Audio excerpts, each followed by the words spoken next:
What's up everyone, Darcblade here with an information video regarding this week's limited bounties and event quests in Monster Hunter World and Monster Hunter World Iceborne.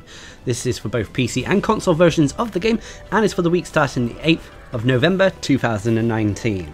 Now we have a lot of activities to do this week, especially on the console version of Monster Hunter World Iceborne. That is because there is a collaboration event going on at the moment, as well as some very unique event quests. But as always, let's get a few bits of news out of the way. First of all, patch 11.5 was released yesterday for consoles. This updates the game in various ways, so if you haven't checked out the video elsewhere on the channel dedicated to the patch, do so to see what has changed. Also, in other news, the console stores have been updated.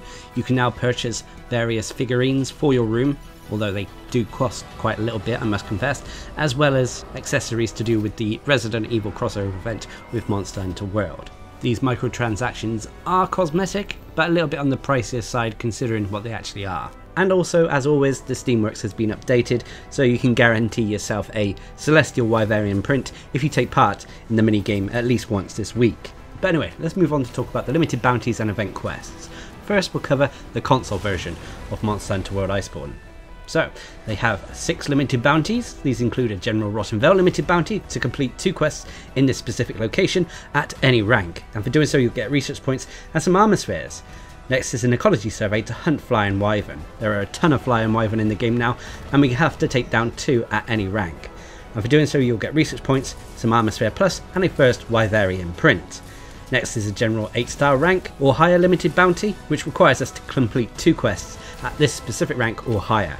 8-star quests are normally endgame hunts and elder dragons. Anyway, for completing 2 of them you'll get research points, some hard armor spheres, a gold Wyverian print that can be exchanged for monster gems at the Elder Melder, and a golden egg that can be sold for Zenny. This is also the last limited bounty you'll get if you've only got the base version of Monster Hunter World on console. Anyway, if you've upgraded to Iceborne, you'll also have an ecology survey to hunt Nargacuga. We have to hunt down one of these flying wyverns, and it specifically has to be at master rank. And for doing so you'll get research points, some heavy armor spheres and a silver egg. Next is a Guiding Lands limited bounty to hunt fanged wyvern. You have to hunt down 1 fanged wyvern in the Guiding Lands, and for doing so you'll get research points, some king armor spheres and a golden egg. And finally there's the general limited bounty to complete all of this week's other limited bounties, and for doing so you'll get research points and a Celestial Wyverian print that can be used at the Elder Melder to get yourself some monster mantles. So those are all the limited bounties we have this week. Not too difficult, although it may take a little while to get them all done. But let's move away from the limited bounties to talk about the event quests. Now there are a lot of event quests on console this week, but as always I'll go into detail about the master rank event quests, and when it comes to the section about the high rank and low rank event quests I'll simply list them off. This is because there is a dedicated video elsewhere on the channel going over all the low rank and high rank quests, as there is unlikely to be any new ones. So check that out if you haven't already done so. There'll be a link up in the cards or down in the description below. So, what are the event quests we have on console this week? Well, as I said, there's a ton of them. First is Trophy Fishing, a 1-star master rank quest that requires hunters to be master rank 2 or higher. This has players taking on 2 Bear Todas in the Hoarfrost Reach, and upon completion of this quest you'll get bonus hunter rank and master rank points, as well as special materials to craft the Frozen Kingfish Greatsword. Next is Desert Desserts, a 1-star master rank quest that requires hunters to be master rank 1 or higher. This has players collecting 20 hard fruit from the Wildspire Waste, and for completing this quest you'll get bonus hunter rank and master rank points as your reward. Next is Every Hunter's Dream 2, which is a brand new event quest to Monster Hunter World Iceborne. This is a 2-star master rank quest that requires hunters to be master rank 6 or higher. This has players capturing a Coral Puke Puke in the Coral Highlands. And upon completion of this quest you'll get materials to craft the Wiggler Palico armor set. There is a small little dedicated video elsewhere on the channel if you want more information about this quest. Next is a new Troublemaker in Town, a 2-star master rank quest that requires hunters to be master rank 4 or higher. This has players taking on an Anjanath and Bambaro in the Ancient Forest. Nothing too special about this quest, but you get materials from these monsters. Next is Every Hunter's Dream 3, another new quest to Monster Hunter World Iceborne. This is a 3-star master rank quest that requires hunters to be master rank 9 or higher. This has players taking on a Nightshade Paolumu and Nargacuga in the arena, and upon completion of this quest you'll get materials to craft the Black Eagle Charge Blade and upgrade it. Much like Every Hunter's Dream 2, there is a dedicated video elsewhere on the channel which has just gone up, so I advise you to check that out if you haven't already done so if you want more information about this event quest. Next is the Sky of Sea and Fire, a 3-star Master Rank quest that requires hunters to be Master Rank 7 or higher. This has players taking on a Rathalos and Lavasioth in the Elder's Recess, and for completing this quest you'll get bonus Hunter Rank and Master Rank points as your reward. Next is the Curious Experiment, a 3-star Master Rank quest that requires hunters to be Master Rank 7 or higher. This has players taking on a Diablos and Nightshade Paolumu in the Wildspire Waste. And once again, bonus Hunter Rank and Master Rank points as your reward for completing this quest. Next is Servants of the Veil, a 4-star Master Rank quest that requires hunters to be Master Rank 16 or higher. This has players taking on an Ebony Adogeron and Acidic Glavenus in the Rotten Veil. Again, for completing it, bonus Hunter Rank and Master Rank points. Next is a Reason Behind the Hunger, a 5-star Master Rank quest that requires hunters to be Master Rank 21 or higher. This has players taking on a Savage Deviljho in the Elder's Recess, and once again you only get bonus Hunter Rank and Master Rank points for completing this event quest. Next is the RE, or Resident Evil, Return of the Bioweapon. This is a 5-star Master Rank quest that requires hunters to be Master Rank 20 or higher.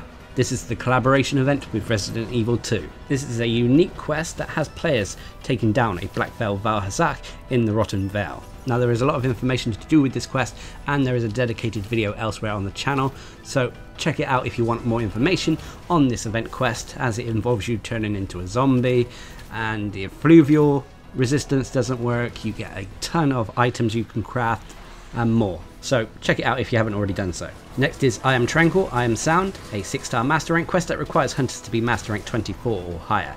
This has players taking on a young Garuga in the Ancient Forest. And once again, for completing this quest, you'll get bonus Hunter Rank and Master Rank points as your reward, but this is also a way to farm materials from this monster for players who haven't necessarily had much time to build up investigations for this monster, as you only first encounter it in the Guiding Lands, which is endgame content. Next is a Roar That Splinters the Sky, a 6-star Master Rank quest that requires hunters to be Master Rank 70 or higher.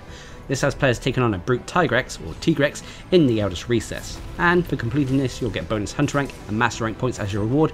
And just like the previous quest, it's a nice way to farm materials from this monster for players who haven't leveled up the Rotten Veil area of their Guiding Lands. And finally is Balloon Fight, a 2-star Master Rank quest that requires hunters to be Master Rank 6 or higher. This has players taking on a Paolumu and Nightshade Paolumu in the Special Arena, and for completing this quest you'll get a fair few armor spheres which are used to upgrade your armor. So that's about it for all the Master Rank event quests. But let's move on quickly to list off the high rank and Master Rank quests. First of all is the Fury of El Dorado, which is going on up in the Gathering Hub. This is Arch-Tempered Kulftaroth, so if you still want to farm Kulftaroth weapons, you've got an opportunity this week to do so. Apart from that though, the low rank quests involve Chew the Fat and Wicked Wildspire Warfare. Wicked Wildspire Warfare may be worth doing because you do get armor spheres from it. You also got the Scorn of the Sun, which is Arch-Tempered Teostra, the Eye of the Storm, which is Arch-Tempered Kushala Daora, the Undying Alpenglow, which is Arch-Tempered Zora Magdaros, No Tomorrow for Usurpers, and the Throne Taker. So there we have it, those are all the event quests and limited bounties we have this week on console. As you can see, there is a fair few to do, especially with the introduction of the Resident Evil collaboration event with Monster Hunter World, as well as the 2 new event quests, Every Hunter's Dream 2 and 3. They're well worth doing, and they're going to be here for a few weeks. Anyway, let's move on to talk about the PC version of Monster Hunter World. Unfortunately, not too much news regarding PC. Of course, the release date has been revealed for Monster Hunter World Iceborne on PC, which will be coming out at the start of January, so PC players don't have too much longer to wait. But let's move on to their activities this week. First of all, the limited bounties. They have 4 of them. First is an ecology survey to hunt Kuluyaku. You have to hunt down 3 of these bird wyverns at high or low rank, and for doing so you get research points and some armor spheres. Next is an ecology survey to hunt Flying Wyvern. Flying Wyvern include Rathian, Rathalos, Diablos, Legiana, Basiljuice, Paolumu, and all their variants. And for taking 5 of them down at high or low rank, you'll get research points, some armor sphere plus, and a first Wyverian print. Next is an ecology survey to slay Elder Dragons. You have to hunt down and slay 5 Elder Dragons, and they specifically have to be at high rank, so no farming low rank Kirin. And for doing so you'll get research points, some hard armor spheres, and a silver Wyverian print. And then finally is the general limited bounty to complete all of this week's other limited bounties, and for doing so you'll get research points, a gold Wyverian print that can be exchanged for monster gems at the Elder Melder, and a silver egg that can be sold for Zenny. So those are all the limited bounties PC players have this week. But what about event quests?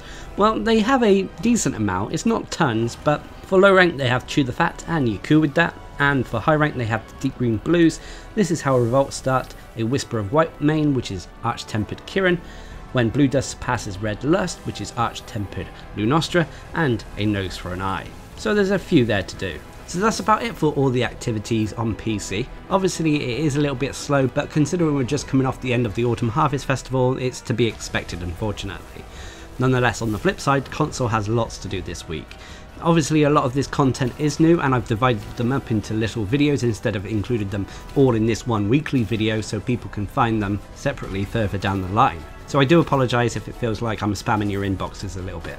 But what are your thoughts on this week's activities, and what are your thoughts especially on the Resident Evil collaboration event? Leave a comment down below, and until next time, I've been Darcblade, bringing you an information video regarding this week's limited bounties and event quests in Monster Hunter World. Hope you enjoyed the video, thanks for watching, subscribe and like for more.